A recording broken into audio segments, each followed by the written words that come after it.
एक बार जोरदार नारा लगाएंगे, भारत माता की।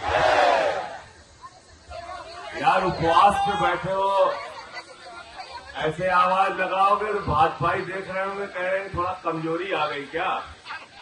जोरदार नारा लगना चाहिए, संसद तक, प्रधानमंत्री जी के घर तक आवाज जाए आपकी। भारत माता की, भारत माता की। अरविंद केजरीवाल, अरविंद केजरीवाल, आम आदमी पार्टी, आम आदमी पार्टी।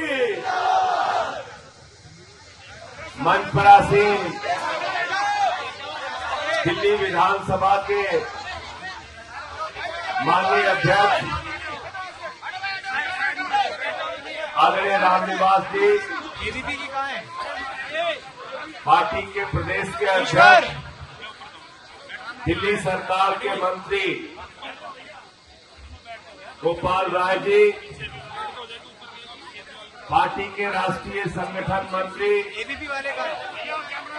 भाई संदीप पाठक जी, हमारी दिल्ली सरकार के माननीय मंत्री आतिशी जी, सौरभ जी, कैलाश गहलोत जी, राजकुमार आनंद जी, भाई इमरान हुसैन जी, हमारे सभी सम्मानित विधायकगण, दिल्ली विधानसभा के उपाध्यक्ष राकेश बिरलाल जी, सभी कार्यकर्ता साथियों, दिल्ली की मेयर जिन्होंने 15 साल के भारतीय जनता पार्टी के कुशासन को उखाड़ फेंकने में महत्वपूर्ण भूमिका निभाई और अच्छा काम करके दिखा रही हैं, डॉक्टर शैली ओबराय, हमारी पार्टी के राष्ट्रीय सचिव भाई पंकज गुप्ता जी, साथियों और दोस्तों, जब मैं जेल से बाहर आया तो पहले दिन तो मुझे ज्यादा जानकारी नहीं थी, लेकिन दूसरे दिन जब साथियों से बात की, पूरी जानकारी मिली और पता चला कि कितनी बड़ी गहरी साजिश के तहत आपके नेता अरविंद केजरीवाल को गिरफ्तार किया गया है। याद रखना, गहरी साजिश के तहत मैं कह रहा हूं, इस जंतर मंतर के ऐतिहासिक धरती से पूरे देश को बताना चाहता हूं, अरविंद केजरीवाल जी ईमानदार थे, ईमानदार हैं, ईमानदार रहेंगे। अरविंद केजरीवाल जी मुख्यमंत्री थे, मुख्यमंत्री हैं, मुख्यमंत्री रहेंगे। और गहरी साजिश मैं क्यों कह रहा हूं? गहरी साजिश इसलिए कह रहा हूं कि भारतीय जनता पार्टी ने जो मुकदमा बनाया है केजरीवाल जी के खिलाफ, 10वीं का बच्चा अगर सुनेगा, 10वीं का बच्चा, ईडी तो छोड़ दो, होमगार्ड को भी जांच करने के लिए दे दिया जाए, सिविल डिफेंस वालों को भी जांच करने के लिए दे दिया जाए, तो 3 घंटे के अंदर बता देगा कि फर्जी मुकदमा है, फर्जी मुकदमा है, फर्जी मुकदमा है।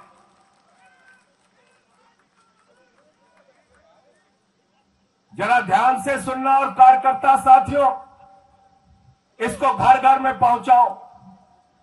कैसे गिरफ्तार किया गया केजरीवाल को? 162 गवाह ईडी के हैं, 162 गवाह, 294 गवाह सीबीआई के हैं, 294 गवाह, दोनों जांच एजेंसियों को मिला के 456 गवाह है, 456 गवाह, दोनों जांच एजेंसियों ने मिलाकर 50,000 पन्ने की चार्जशीट तैयार की है, 50,000 पन्ने की। और आपको मालूम है 456 गवाह और 50,000 पन्ने में केजरीवाल का नाम कितनी बार आया? कितनी बार आया? जोर से बोलिए, कितनी बार? 456 में से मात्र 4 गवाहों ने केजरीवाल का नाम लिया। उन 4 गवाहों ने किन परिस्थितियों में, किस दबाव में और कैसे अरविंद केजरीवाल का नाम लिया, ये आम आदमी पार्टी के एक एक कार्यकर्ता, दिल्ली की 2 करोड़ महान जनता और देश की जनता और विपक्षी पार्टियों को पता होना चाहिए। मैं चाहूंगा हमारे साथियों के पास अगर वो फोटो हो मंगुंटा रेड्डी की तो मुझे जरूर दे दी जाए। साथियों और दोस्तों, 16 एक व्यक्ति है मंगुंटा रेड्डी, दूसरा व्यक्ति है उसका बेटा राघव रेड्डी, तीसरा व्यक्ति है शरद रेड्डी, चौथा व्यक्ति है सी अरविंद। इन 4 लोगों ने नाम लिया। बात करते हैं मंगुंटा रेड्डी की।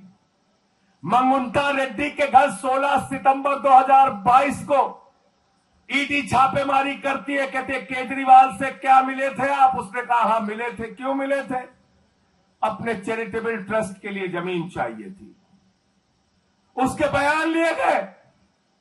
10 फरवरी तक उसने कुछ नहीं कहा तो उसके बेटे को 10 फरवरी 2023 को गिरफ्तार करके भाजपाइयों की ईडी ने जेल में डाल दिया।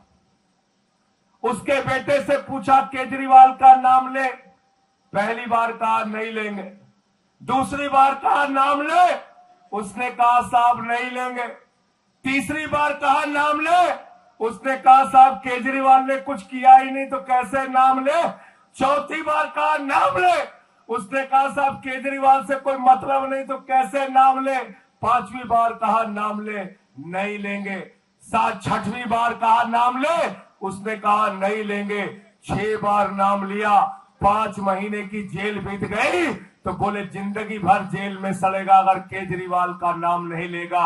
अब वो कमजोर पड़ गया, उसने 7वीं बार केजरीवाल का नाम ले लिया। 7वीं बार नाम ले लिया। कब लिया? 16 जुलाई 2023 को।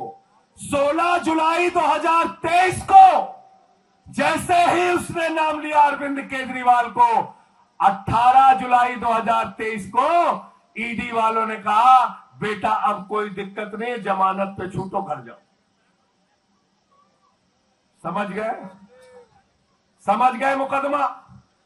समझ गए मुकदमा? 10वीं का बच्चा पता लगा सकता है ना इस बात का कि फर्जी मुकदमा है। 16 जुलाई को जैसे ही नाम लिया, 18 जुलाई को उसकी जमानत हो जाती है। 10 बयान बाप बेटे ने दिया। मंगुंटा रेड्डी और राघव रेड्डी ने 10 बयान दिया। 10 बयान में बाप बेटे के अंतिम 2 बयानों को ईडी वालों ने कहा यह सही है, कोर्ट के सामने रख दिया। 8 बयानों को छिपा के रख लिया, बोले अनरिलाइड डॉक्यूमेंट है, जिसमें केजरीवाल के ईमानदारी का सबूत है। वो कागज ईडी छुपाती है। भारतीय जनता पार्टी की गहरी साजिश ये है साथियों। हमारे वकील गए न्यायालय के सामने, उन्होंने कहा हुजूर माई बाप, हम आरोपी जरूर हैं लेकिन हमारे कागज छिपाए क्यों जा रहे हैं, हमें दिखाइए तो। कोर्ट ने कहा भाई आरोपी का अधिकार है, सारे साक्ष्य उनको दिखाओ। जब वो ईडी के दफ्तर वकील पहुंचे तो हैरान हो गए, होश उनके उड़ गए। उन्होंने देखा 8 बयान में अरविंद केजरीवाल का नाम नहीं, सिर्फ 2 बयान में अरविंद केजरीवाल का नाम लिया गया और उसके आधार पर उठाकर उनको जेल में डाल दिया गया। तीसरा व्यक्ति है शरद रेड्डी। इसकी कहानी बड़ी मजेदार है, ध्यान से सुनना। शरद रेड्डी को ईडी ने कहा यह मुख्य घोटालेबाज है, किंग पिन है ये। 9 नवंबर 2022 को उसके घर में छापा पड़ा। 10 नवंबर 2022 को उसको गिरफ्तार कर लिया गया। 10 नवंबर 2022 से लेकर 25 अप्रैल 2023 तक 1-2 नहीं 12 बयान उसके लिए गए। 12 बयान। 10 बयान में उसने अरविंद केजरीवाल का नाम नहीं लिया। अंतिम के 2 बयान में जब उसने केजरीवाल का नाम लिया तो ईडी वालों ने कहा बेटा आप तुम्हारी जमानत करा देंगे। उसने कहा कैसे होगी, बोले कह देना अदालत में कमर दर्द हो रही है, जमानत हो जाएगी। मनीष सिसोदिया जी की पत्नी पिछले 20 साल से एक बीमारी से ग्रसित है। इस पीड़ा की घड़ी में अपने पति का उनको इंतजार है, उनको जमानत नहीं मिलती, लेकिन कमर दर्द के नाम पर मुख्य घोटालेबाज किंगपिन को जमानत मिल जाती है। एक ईमानदार आदमी जिसकी बेगुनाही के सबूत चिल्ला चिल्ला कर बोल रहे हैं, उसकी जमानत का विरोध करने के लिए ईडी एड़ी चोटी लगा देती है अरविंद केजरीवाल की जमानत का विरोध करने के लिए, लेकिन शरद रेड्डी को कमर दर्द के नाम पे जमानत मिल जाती है। और वह शरद रेड्डी कौन है? 10 नवंबर को गिरफ्तार हुआ, 15 नवंबर को भाजपाइयों को नजराना पेशगी पहुंचा दी उसने। कितने की? पीछे तक बोलिए जिससे याद रहे, मीडिया वाले भी सुने। कितने की पेशगी पहुंची? जोर से बोलो, मीडिया वाले नहीं सुन रहे। 5 करोड़।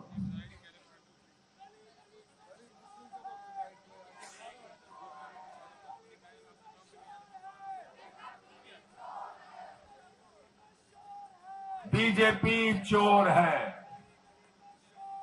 बीजेपी चोर है। बैठ जाओ।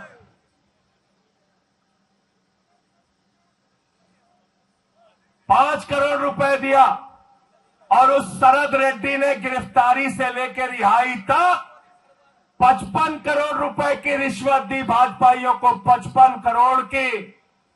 ईडी वाले कह रहे हैं शराब घोटाला, शराब घोटाला, शराब घोटाला। सीबीआई वाले कह रहे हैं शराब घोटाला, शराब घोटाला, शराब घोटाला। इनकम टैक्स वाले कह रहे हैं शराब घोटाला, शराब घोटाला, शराब घोटाला। अरे शराब घोटाला तो खुल गया, तुम्हारे माई बाप भारतीय जनता पार्टी वालों ने शराब घोटाला किया है। किया है कि नहीं किया? बताओ, किया है कि नहीं किया? किया है ना शराब घोटाला? शराब घोटाला किया है भारतीय जनता पार्टी वालों ने। मैं इस मंच से कहना चाहता हूं एलजी साहब से, एलजी साहब, अगर आपको अपने पद की जरा सी भी नैतिकता है, भारत के संविधान में जरा सा भी भरोसा है, तो आज ही चिट्ठी लिखो, सीबीआई की जांच कराओ, ईडी की जांच कराओ, इनकम टैक्स की जांच कराओ, भारतीय जनता पार्टी के नेताओं का कॉलर पकड़ कर उनको जेल में डालने का काम करो। शराब घोटाला उन्होंने किया है। गलत तो नहीं कह रहा हूं? गलत तो नहीं कह रहा हूं? आतिशी जी, शराब घोटाला, खुला हुआ शराब घोटाला, भाजपा के नाम का शराब घोटाला, उसमें एलजी साहब चिट्ठी क्यों नहीं लिखते? क्यों नहीं लिखते?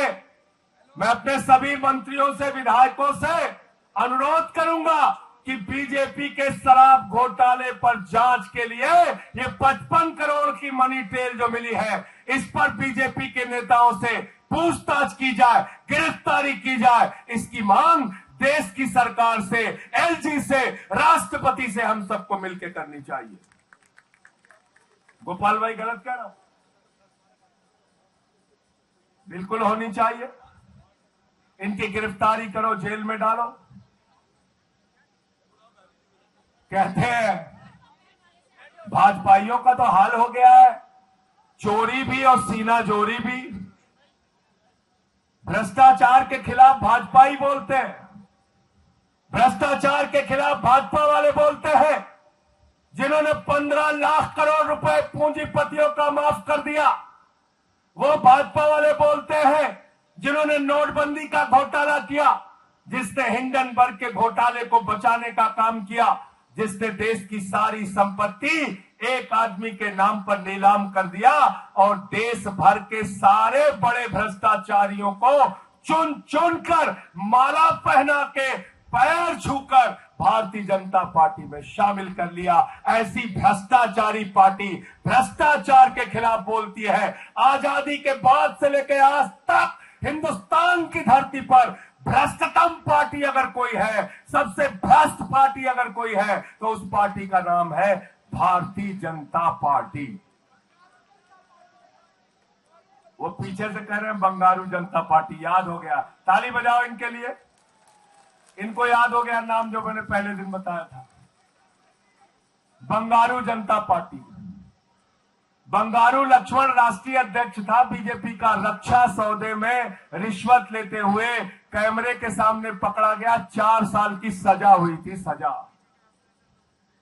सजा हुई थी। और इतने भोला बालक बन जाते हैं भाजपाई, कहते हैं इस्तीफा दो, इस्तीफा दो, इस्तीफा दो। अरे जब एक ईमानदार आदमी अरविंद केजरीवाल, उनके खिलाफ कोई सबूत नहीं, गवाह तुमने जबरदस्ती के बनाए, तो ये इस्तीफा की नौटंकी मत करो। अरविंद केजरीवाल ईमानदार थे, ईमानदार है, ईमानदार रहेंगे। अरविंद केजरीवाल वो शख्स है जिन्होंने IRS की नौकरी को लात मारकर देश सेवा का संकल्प लिया। अरविंद केजरीवाल वो शख्स है जिन्होंने 13 दिन तक भ्रष्टाचार विरोधी आंदोलन चलाया। अरविंद केजरीवाल वो शख्स है जिन्होंने दिल्ली की जनता को बिजली के मामले में राहत दिलाने के लिए 1-2 दिन का नहीं, 15 दिन का अनशन रखा। अरविंद केजरीवाल वो व्यक्ति है जिन्होंने 10 दिन का अनशन इसी जंतर मंतर पे रखा। अरविंद केजरीवाल वो शख्स है जिन्होंने दिल्ली की जनता के लिए मुफ्त पानी का इंतजाम किया, मुफ्त बिजली का इंतजाम किया, मुफ्त शिक्षा का इंतजाम किया, मुफ्त स्वास्थ्य का इंतजाम किया, मुफ्त बस की यात्रा का इंतजाम किया, बुजुर्गों की तीर्थ यात्रा का इंतजाम किया, महिलाओं के लिए 1000 रुपए की आर्थिक सहायता का इंतजाम किया। अरविंद केजरीवाल का पूरा जीवन दिल्ली और देश वालों के लिए समर्पित है।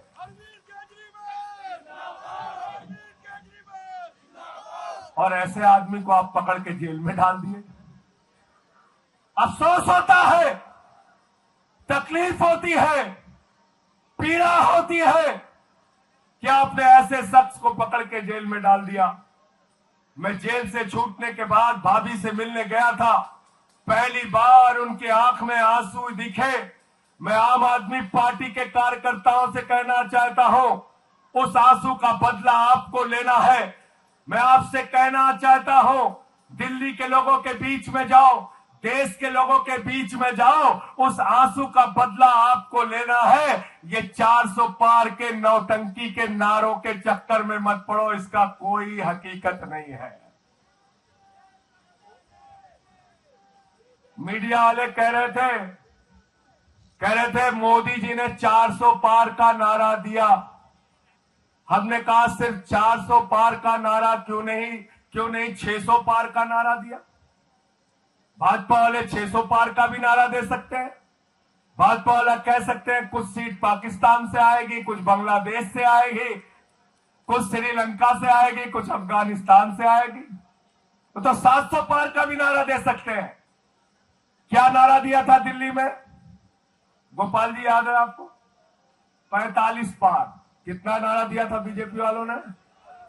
कितना दिया था? आई कितनी? चलो भाई ये सब नहीं बोलूंगा। ये कह रहे हैं आई 30 पार। 8 सीट आई, 8 सीट, 8 सीट आई, 8 सीट। बंगाल में कितना नारा दिया था? 200 पार। कितना नारा दिया था? 200 पार। कितना नारा दिया था? आई कितनी? 1/4। 50-55 सीट आई। हरियाणा में कितना नारा दिया था? कितना नारा दिया था?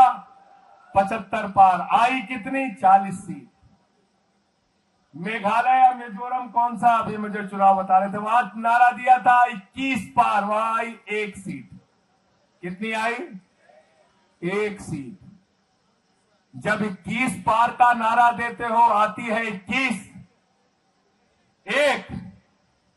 जब 200 पार का नारा देती हो आती है 50, जब 45 पार का नारा देते हो आता है 8, तो जब 400 पार का नारा दे रहे हो तो आएगी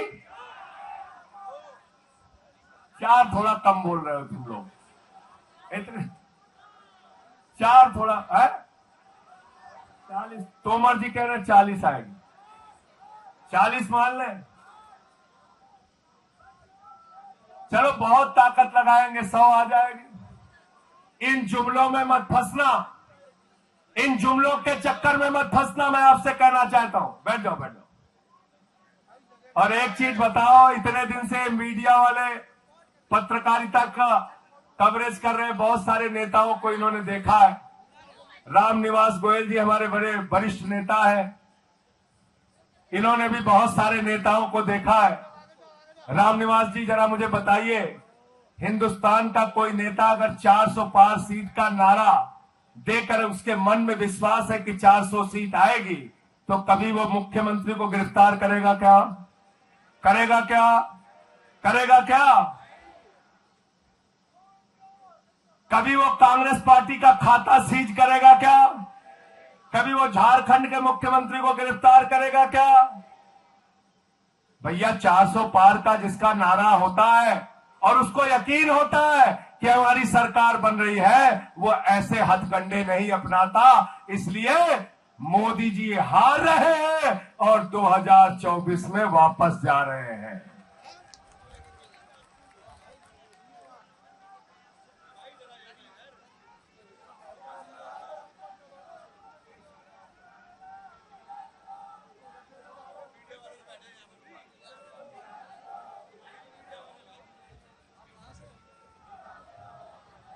मोदी साहब को विदा करो, अरे मोदी साहब को विदा करो, अरे मोदी साहब को विदा करो, अरे महंगाई को विदा करो, अरे बेरोजगारी को विदा करो, अरे भ्रष्टाचार को विदा करो, अरे तानाशाही को विदा करो, अरे अत्याचार को विदा करो, अरे लूटखोरी को विदा करो, तानाशाही को विदा करो, हिटलर शाही को विदा करो। विदा करना है इनको।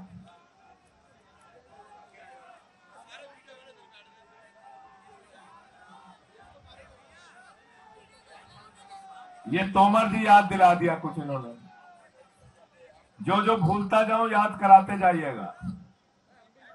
भाजपा ये कह रहे हैं हम भ्रष्टाचार के खिलाफ लड़ाई लड़ रहे हैं। मोदी जी ने कहा है हमारी गारंटी है, ये मोदी की गारंटी है, एक भी भ्रष्टाचारी को नहीं छोड़ूंगा, इसकी गारंटी है।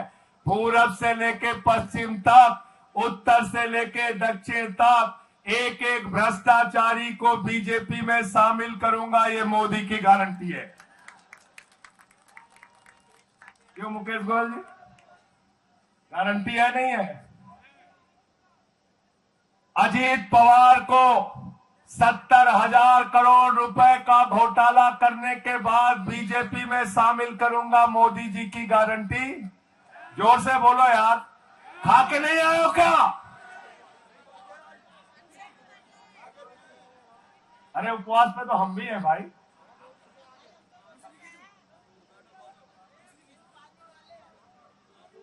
ये 11 बजे से उपवास पे है ना, सवेरे तो नाश्ता किए होंगे, नहीं किए? पूरा उपवास है ना?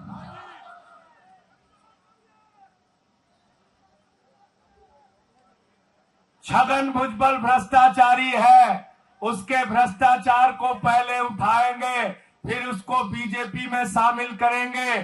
मोदी जी की गारंटी, जोर से बोलो। प्रफुल्ल पटेल के भ्रष्टाचार को उठाएंगे, फिर उसको भाजपा में शामिल करेंगे, मोदी जी की गारंटी। हसन मुशर्रफ के भ्रष्टाचार को उठाएंगे, फिर उसको बीजेपी में शामिल करेंगे, मोदी जी की गारंटी।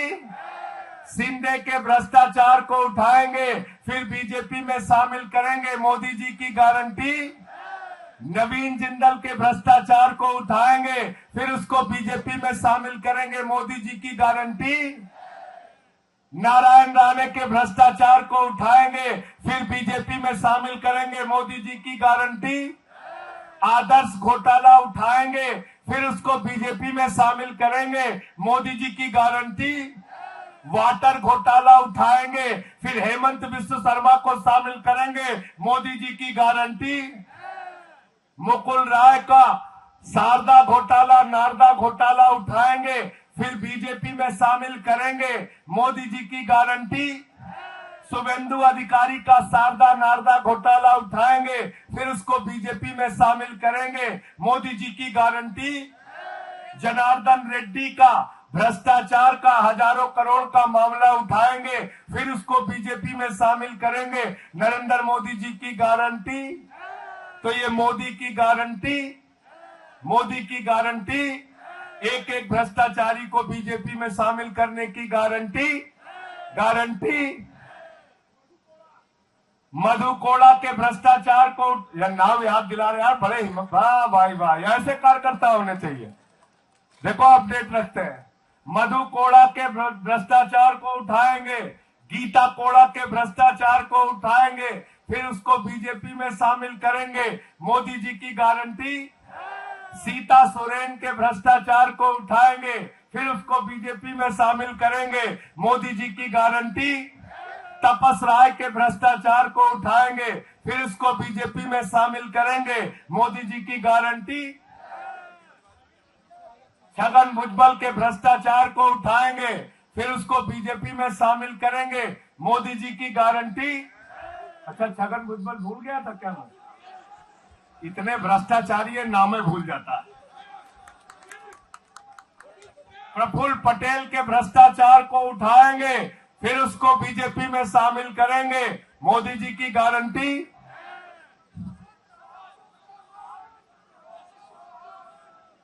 अशोक चौहान बोल दिया, आदर्श घोटाला बोल दिया। आदर्श घोटाले से अशोक चौहान सब समझते हैं।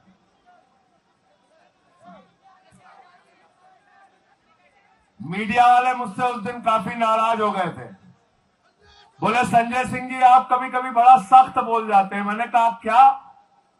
कहने लगे आपने कह दिया भ्रष्टाचार के खिलाफ भाजपाई बोलते हैं तो लगता है ओसामा बिन लादेन अहिंसा पे उपदेश दे रहा है। अच्छा एक चीज बताओ, इतने सारे भ्रष्टाचारियों को अपनी पार्टी में शामिल करने वाली पार्टी को हिंदुस्तान की भ्रष्ट पार्टी कहा जाएगा कि नहीं कहा जाएगा? देश की सबसे भ्रष्ट पार्टी कहा जाएगा कि नहीं कहा जाएगा? आजादी के बाद की सबसे भ्रष्ट पार्टी कहा जाएगा कि नहीं कहा जाएगा? तो जब ये पार्टी भ्रष्टाचार के खिलाफ बोलती है तो ऐसा लगता है ओसामा बिन लादेन और डाकू गब्बर सिंह अहिंसा पे उपदेश दे रहे हैं। गलत तो नहीं कहा, गलत तो नहीं कहा। दूसरी बात क्या करते हैं बड़े चालाकी से, संजीव झा को मैं एक दिन सुन रहा था टीवी पे, अच्छा जवाब दिया इसने, बहुत अच्छा जवाब दिया। कहते नैतिकता के आधार पर आप लोगों को तुरंत इस्तीफा दे देना चाहिए। तो हमने कहा नैतिकता के आधार पर पहले हेमंत सोरेन का इस्तीफा ले लेना चाहिए, फिर केजरीवाल का ले लेना चाहिए, फिर भगवंत मान का ले लेना चाहिए, फिर विजयन का ले लेना चाहिए, फिर रेवंत रेड्डी का ले लेना चाहिए, फिर सिद्धारमैया का ले लेना चाहिए, फिर ममता बनर्जी का ले लेना चाहिए। पूरे विपक्ष को खत्म कर देना चाहिए और भाजपा वाले माल लूटे पूरे देश का, बेईमानी करें, भ्रष्टाचार करें, पूरे देश को लूटे। हम तुमको दिल्ली को लूटने नहीं देंगे। 15 साल लूटा ना तुमने एमसीडी को। यहां बैठी है शैली ओबराय, 15 साल एमसीडी को लूटा, वहां से कॉलर पकड़ के तुमको खींच के जनता ने कूड़ेदान में पहुंचा दिया। झाड़ू है हमारे पास, झाड़ू है।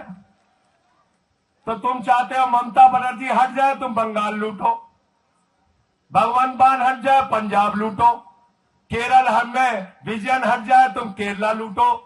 इन लूटखोरों को, इन भ्रष्टाचारियों को हिंदुस्तान की राजनीति से खत्म करके कूड़ेदान में डालने का काम करना है, इनको लूटने की छूट नहीं देना है। दिल्ली के 2 करोड़ लोगों ने कह दिया अरविंद केजरीवाल हमारे मुख्यमंत्री रहेंगे। दिल्ली की विधानसभा में बहुमत पास करके कह दिया अरविंद केजरीवाल हमारे मुख्यमंत्री रहेंगे। देश के लोगों ने कह दिया अरविंद केजरीवाल को ही मुख्यमंत्री रहना चाहिए, तो अरविंद केजरीवाल मुख्यमंत्री थे, हैं और रहेंगे। और हमसे मीडिया वाले कह रहे थे विनय सक्सेना जी ने कहा है, एलजी साहब ने कहा है हम जेल से सरकार नहीं चलने देंगे। तो मैंने कहा हिंदुस्तान का संविधान बाबा साहब डॉक्टर भीमराव अंबेडकर ने लिखा है, किसी नरेंद्र मोदी और विनय सक्सेना ने नहीं लिखा, याद रखना।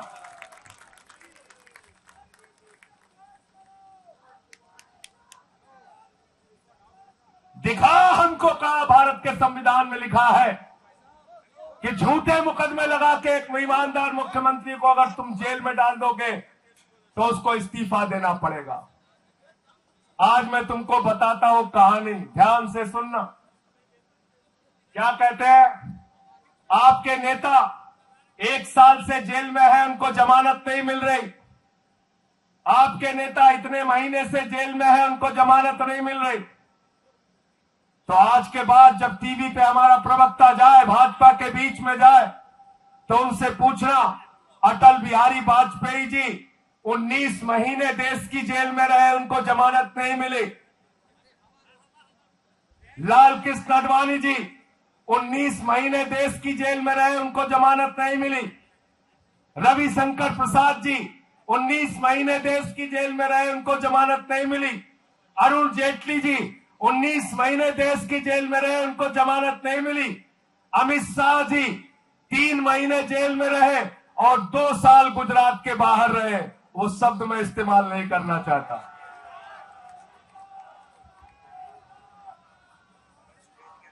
ये अखिलेश बोल रहा है पीछे से। 2 साल गुजरात से बाहर रहे, बाहर रहे, बाहर रहे।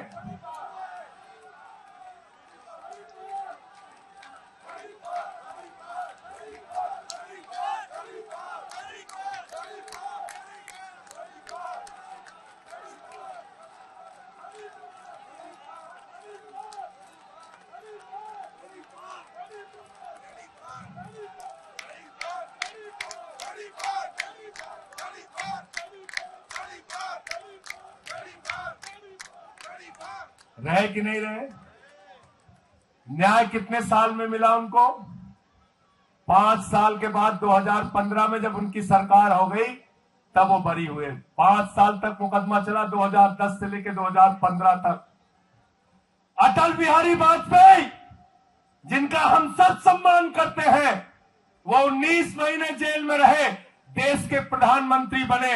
अरुण जेटली जी 19 महीने जेल में रहे, देश के कानून मंत्री और वित्त मंत्री बने। रविशंकर प्रसाद जी 19 महीने जेल में रहे, देश के कानून मंत्री, आईटी मंत्री और बड़े बड़े मंत्री पदों पर रहे। आडवाणी जी देश के जेल में 19 महीने रहे और देश के उप प्रधानमंत्री बने, गृह मंत्री बने।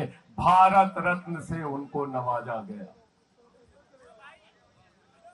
इसलिए याद रखना, दुनिया के इतिहास में अगर किसी भी विपक्षी पार्टी ने किसी नेता को जेल में डाला है तो उसका राजनीतिक कद आसमान पे पहुंचा है, कभी वो नीचे नहीं आया है, याद रखना। मुकदमा चल रहा है, कानून की जटिलताएं हैं, पीएमएलए के कानून में ऐसी जटिलताएं हैं जिसकी वजह से जमानत मिलने में लेट होते हैं साथियों। लेकिन इसका मतलब यह नहीं कि भ्रष्टाचार साबित हो गया, इसका मतलब यह नहीं कि आरोप सिद्ध हो गया। और मैंने तो उस दिन भी कहा था, आज भी कह रहा हूं, कानून की निगाह में राष्ट्रपति और राज्यपाल को छोड़कर देश के प्रधानमंत्री को भी छूट नहीं है भैया। अगर केरल में मुकदमा हो गया, तमिलनाडु में हो गया, बंगाल में हो गया, अगर पंजाब में मोहाली और रोपड़ में हो गया, तो प्रधानमंत्री जी को दरोगा बुलाएगा और थाने थाने घूमना पड़ेगा। गलत तो नहीं कह रहा हूं? गलत तो नहीं कह रहा हूं? समय बता दीजिएगा भाई अगर ज्यादा हो रहा हो तो। ठीक है, ठीक है।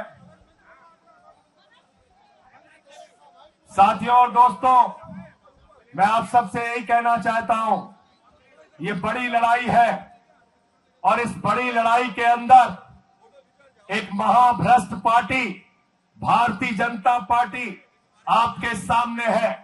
उस भारतीय जनता पार्टी का शराब घोटाला पूरे देश के सामने उजागर हो चुका है। 55 करोड़ रुपए की रिश्वत, उसका मनी ट्रेल, 5 करोड़ का पहले मिला ले तो 60 करोड़ रुपए का साफ साफ भ्रष्टाचार, भारतीय जनता पार्टी का भ्रष्टाचार पूरे देश के सामने आ चुका है। भ्रष्टाचारियों को चुन चुनकर अपने पार्टी में शामिल करने का मामला पूरे देश के सामने आ चुका है।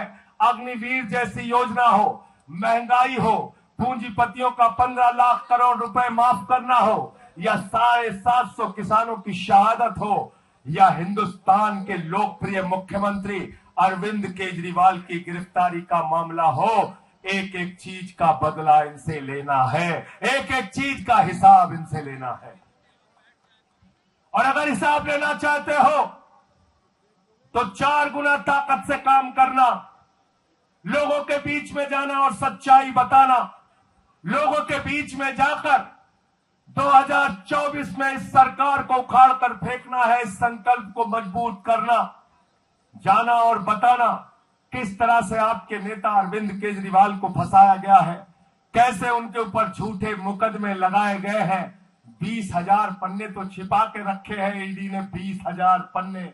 उस 20,000 पन्ने की सच्चाई क्या है वो आने वाले दिनों में कोर्ट के सामने आएगी और दूध का दूध पानी का पानी हो जाएगा। अरविंद केजरीवाल, मनीष सिसोदिया, सत्येंद्र जैन छूटेंगे, जेल के ताले टूटेंगे, जेल के ताले टूटेंगे, जेल के ताले टूटेंगे, अरे जेल के ताले टूटेंगे, अरे जेल के ताले टूटेंगे, अरे जेल के ताले टूटेंगे। अरे हिटलर शाही मुर्दाबाद, अरे मोदी शाही मुर्दाबाद, अरे तानाशाही मुर्दाबाद। हर जोर जुल्म के टक्कर में, हर जोर जुल्म के टक्कर में, हर जोर जुल्म के टक्कर में, अरे जो हमसे टकराएगा, अरे जो हमसे टकराएगा, अरे जो हमसे टकराएगा, आम आदमी जिंदाबाद, केजरीवाल जिंदाबाद, हमारे साथी जिंदाबाद, हमारे साथी जिंदाबाद, हमारे कार्यकर्ता जिंदाबाद, आम आदमी जिंदाबाद, अरे आम आदमी जिंदाबाद। अरे जेल के ताले टूटेंगे, जेल के ताले टूटेंगे,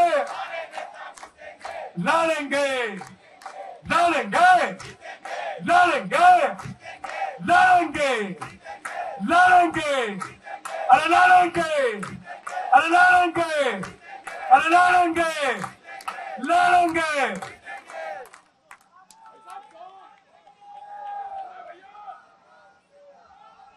लड़ना है कि नहीं लड़ना है बताओ? लड़ना है ना? लड़ना है ना? भाजपा ये कल से फैला रहे संजय सिंह जेल में रहे, उनका वजन बढ़ गया। हमने कहा हमारी तारीफ कर रहे हो कि बुराई कर रहे हो तुम लोग? कभी कभी गलती से तारीफ करने लगते हैं भाजपाई। साथियों और दोस्त, कौन सा घोटाला रह गया?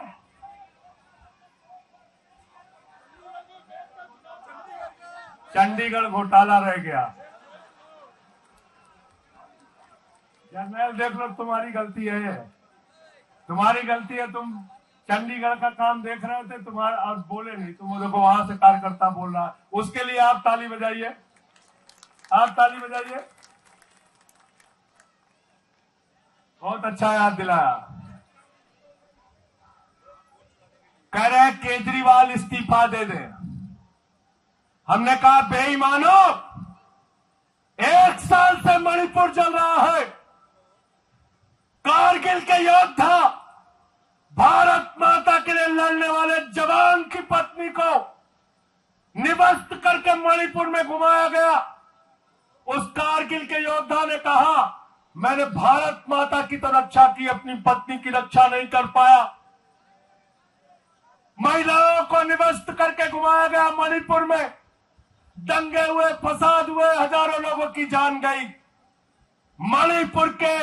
मणिपुर को जलाने वाले मुख्यमंत्री को भाजपा के लोग अपने कंधे पर बिठा के माला पहना के घुमाते हैं। केजरीवाल जैसे ईमानदार मुख्यमंत्री से इस्तीफा मांगते हैं। शर्म आनी चाहिए इन बेईमानों को। अजय मिश्रा टेनी, जिसका बेटा 4 किसानों को जीप से कुचल के मार देता है, वो देश का गृह राज्य मंत्री है, वो देश का गृह राज्य मंत्री बना रहता है और केजरीवाल से इस्तीफा मांगते हो। इसी जंतर मंतर पे हमारी पहलवान बेटियों को घसीट घसीट के मारा गया, उनको न्याय नहीं मिलता, उनके लिए प्रधानमंत्री एक शब्द नहीं बोलते, हमसे इस्तीफा मांगते हो। अरे हमने इस देश के लिए अपना खून और पसीना बहाया है। अरविंद केजरीवाल ने अपना खून और पसीना बहाया है। हम इस्तीफा नहीं देंगे, तुमसे लड़ाई लड़ने का काम करेंगे, लड़ाई लड़ने का। तुम ऐसे ही अगर सरकारों को गिराते रहे। धन्यवाद देना चाहूंगा देश के मुख्य न्यायाधीश को। चंडीगढ़ में हम जीत रहे थे, हमें हरा दिया, कैमरे ने पकड़ लिया, चीफ जस्टिस ने अदालत में पकड़ लिया। वोट जो हमारे पक्ष में पड़ा, उसको भाजपा वाला पेन से मिटा रहा था। जब 36 वोट में 25% की बेईमानी कर सकते हो, तो चाहे चुनाव हो, चाहे राजनीति हो, हर मामले में सबसे भ्रष्ट पार्टी का नाम क्या है? यही तुम लोग कमी कर रहे थे। मैं जेल से जब देख रहा था ना, तो यही बताने में थोड़ा थोड़ा कमी रह गई। अब कमी मत करना। अब कमी तो नहीं करोगे? अब सब कुछ बता दिया मैंने, सबको बताना। सबसे भ्रष्ट पार्टी का नाम क्या है? बंगारू जनता पार्टी। बंगारू जनता पार्टी। और चंडीगढ़ याद दिला दिया तो और याद दिला देता हूं। अरुणाचल की सरकार किसने गिराई? भारतीय जनता पार्टी। वो कह रहे हैं बंगारू जनता पार्टी। उत्तराखंड की सरकार किसने गिराई? कर्नाटक की सरकार किसने गिराई? गोवा में जोड़ तोड़ के करे सरकार किसने बनाई? महाराष्ट्र में सरकार किसने गिराई? मध्य प्रदेश में सरकार किसने गिराई?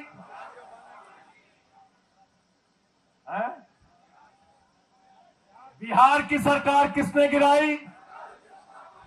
बंगारू जनता पार्टी। तो भटपैये हम लोगों को बेवकूफ समझते हैं क्या आतिशी जी? हमको बेवकूफ समझते हो? नैतिकता, नैतिकता, तुम्हारी नैतिकता यह है कि तुम गुंडों और अपराधियों की तरह एक के बाद दूसरी, दूसरे के बाद तीसरी सरकारों को गिराने का काम करते हो। दिल्ली में तुम्हारी ये चालबाजी हम चलने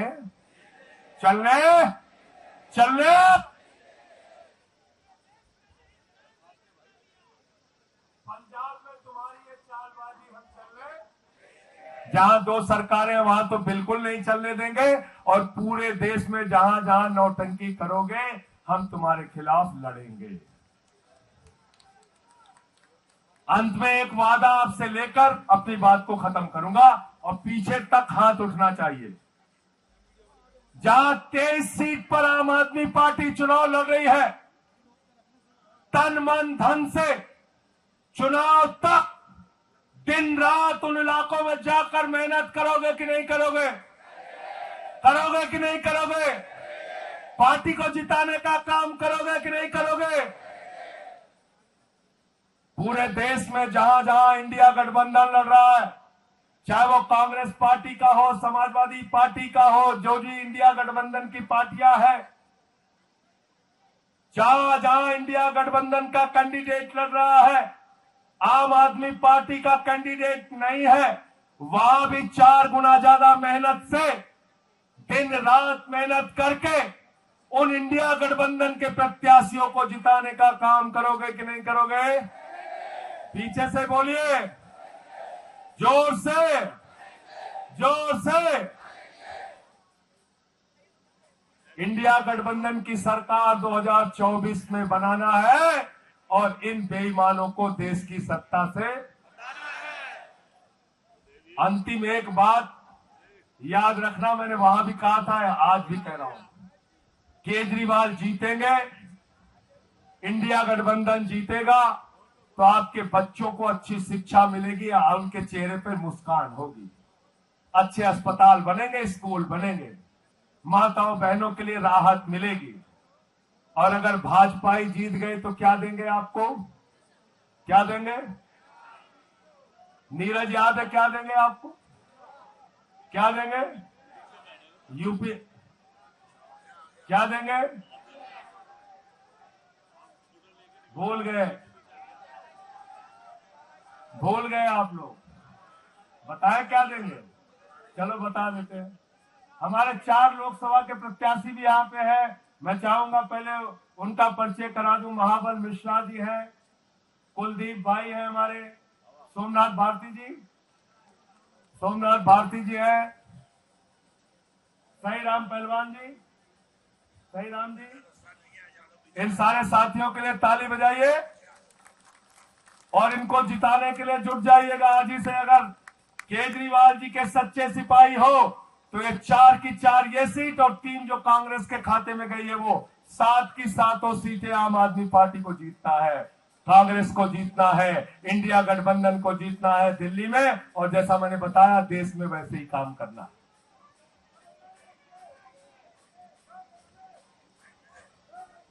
अच्छा, मैं बता रहा था कि भाजपा वाले जीतेंगे तो क्या जीतेंगे, अभी कोई सही जवाब आया नहीं है। मैं बता रहा हूं, मैं बता रहा हूं। अरविंद केजरीवाल जी, हाँ क्या बताओ? नहीं, अभी सही जवाब आया नहीं। मैं दे रहा हूं। अरविंद केजरीवाल अपना भाषण देते हैं, गोपाल राय जी देते हैं, संदीप पाठक देते हैं, आतिशी देती है, सौरभ भारद्वाज जी हमारे बोलते हैं, जहां जहां भाषण देते हैं, सौरभ भाई प्रेस कॉन्फ्रेंस करते हैं, जहां जहां जाते हैं कहते हैं हम अच्छे स्कूल बनाएंगे, अच्छे अस्पताल बनाएंगे, अच्छी सड़कें बनाएंगे। सौरभ भाई कहाँ है? आप अस्पताल बनाने के काम में लगे हैं ना? आपको पता ही नहीं मोदी जी क्या बना रहे हैं। उत्तर प्रदेश में गए हमारे यहां मोदी जी, केजरीवाल कहते हैं हमको जिता दो, स्कूल बनाएंगे, अस्पताल बनाएंगे, स्कूल बनाएंगे, अस्पताल बनाएंगे। मोदी जी एक सभा में गए, उन्होंने कहा भाइयों और बहनों, अगर गांव गांव में कब्रिस्तान होता है तो शमशान होना चाहिए कि नहीं होना चाहिए? क्या बोले थे? शमशान होना चाहिए कि नहीं होना चाहिए? अरे इतने अब शकुनी लोग हैं ये लोग। उसी के बाद कोरोना की महामारी आ गई, गांव गांव में शमशान बन गया, गांव गांव में शमशान बन गया। केजरीवाल को जिताओगे तो स्कूल पाओगे, आम आदमी पार्टी को जिताओगे तो स्कूल पाओगे, हमारे नेताओं को जिताओगे तो स्कूल पाओगे, अस्पताल पाओगे, सड़कें पाओगे, बुजुर्गों की तीर्थ यात्रा पाओगे, महिलाओं को आर्थिक सहायता पाओगे, हमारे पार्टी को जिताओगे तो तरक्की पाओगे, और अगर बीजेपी वालों को जिताओगे तो गांव गांव में शमशान पाओगे। गलत तो नहीं कह रहा हूं? गलत तो नहीं कह रहा हूं? इसलिए इंडिया गठबंधन को जिताना है, आम आदमी पार्टी को जिताना है। अंत में एक बार फिर से वही नारा, जेल के ताले टूटेंगे, जेल के ताले टूटेंगे, जेल के ताले टूटेंगे, जेल के ताले टूटेंगे, जेल के ताले टूटेंगे।